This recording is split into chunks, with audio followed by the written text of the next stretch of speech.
আমরা আজকে এলাম, আসার পর প্রথমে আমরা আবার বললাম যে যাতে ভিডিও স্ট্রিমিং করা যায়, লাইভ স্ট্রিমিং যাতে করা যায়, কিন্তু ওনারা বললেন এটা সম্ভব নয় এখানে অ্যারেঞ্জ করা। আমরা বললাম ঠিক আছে, ভিডিও স্ট্রিমিং যদি নাই করা যায়, লাইভ স্ট্রিমিং নাই করা যায়, তাহলে অন্তত দু পক্ষকে স্বচ্ছভাবে ভিডিও করতে দেওয়া হোক। তাতে ওনারা বললেন যে না, দুপক্ষকে ভিডিও করতে দেওয়া যাবে না, আমরাই ভিডিও করব, এবং সেই যে ভিডিও তোমাদের কবে সুপ্রিম কোর্ট বিচার বলবে বা না বলবে তারপরে দেওয়া হবে। আমরা বারবার বললাম যে ভিডিও যখন করছেন সেই ভিডিওটা ইমিডিয়েটলি তো আমাদের পাওয়া উচিত। যদি লাইভ স্ট্রিমিং আমরা না করতে পারি তাহলে অন্তত ওই ভিডিওটা আমাদের কাছে থাকবে প্রমাণ হিসেবে যে ওই ভিডিওটা কোনোভাবে ট্যাম্পার্ড করা হয়নি, কোনোভাবে চেঞ্জ করা হয়নি, এডিট করা হয়নি। তো তারা বললেন যে না, এই যে সঙ্গে সঙ্গে দেওয়া যাবে না। আমরা তারপর আবার নিজেদের মধ্যে আলোচনা করলাম। ইতিমধ্যে মাননীয় মুখ্যমন্ত্রী আমাদের কাছে এলেন। আমরা যে বাইরে বৃষ্টিতে ভিজছিলাম, সেই অবস্থায় তিনি বাইরে এসে আমাদের বললেন যে ভেতরে এসো, মিটিং না করো, চা খেয়ে যাও। এবং তিনি বললেন যে ভিডিও কিন্তু তোমাদের দেওয়া যাবে না, সুপ্রিম কোর্টের বিচারাধীন বিষয়, ভিডিও আমরা পরে দেব। তো আমরা তারপর আবার এই ঘটনার পর আবার আমরা নিজেদের মধ্যে আলোচনা করলাম যে ঠিক আছে, মুখ্যমন্ত্রী তো আমাদের কাছে অন্তত এলেন, নিজের কাছে এসে একটা জায়গা রাখার চেষ্টা করলেন।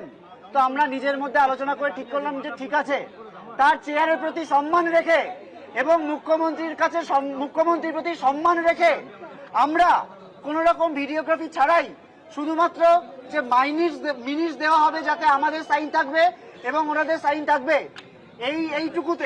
এইটুকুতেই রাজি হয়ে আমরা মিটিং করব। এইটুকু দেখেই আমরা মিটিং করব। আমাদের ভিডিওর দরকার নেই। আমরা বিশ্বাসটা রাখলাম। আমরা নিজেদের মধ্যে আলোচনা করে ঠিক করলাম যে ঠিক আছে, দরকার নেই। উনি যখন নিজে এসে বলছেন, উনি যখন নিজে রিকোয়েস্ট করলেন, তার তো একটা সম্মান আমাদের কাছে রয়েছে।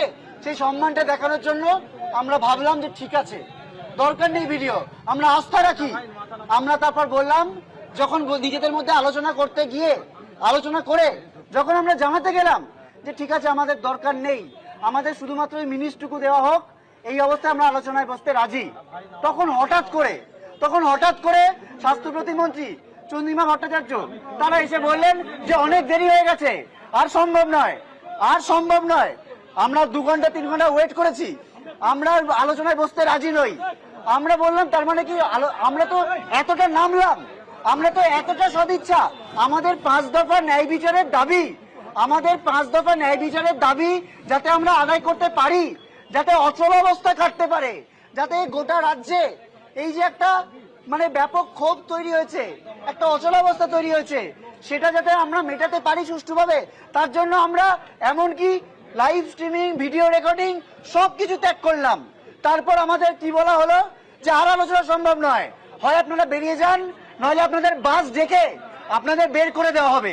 এবং তারপর তারা নিজেরা গাড়ি করে, স্বাস্থ্য প্রতিমন্ত্রী এরা বেরিয়ে গেলেন। তার মানে কি দাঁড়ালো, আমরা এই 3-4 ঘন্টা ধরে বৃষ্টিতে ভিজছি, আমরা বাইরে বৃষ্টিতে ভিজছি, আমাদের সহযোদ্ধারা স্বাস্থ্য ভবনের ওখানে ভিজছেন। কি বললেন ওনারা যে আমরা 3 ঘন্টা অপেক্ষা করেছি, আমরা 35 দিন অপেক্ষা করেছি, আমরা 35 দিন বিচারহীন অপেক্ষা করছি, আমরা 4 দিন ধরে স্বাস্থ্য ভবনের সামনে বৃষ্টিতে ভিজে অপেক্ষা করছি, এবং আমরা আমাদের সমস্ত রকম শর্ত ছেড়ে দিলাম। তারপরে যখন আজকে বলতে গেলাম, তখন আমাদের মোটামুটি ঘাড় ধাক্কা দেওয়া হলো যে না, আলোচনা আর সম্ভব নয়। তার মানে কি প্রথম থেকেই এটাই উদ্দেশ্য ছিল?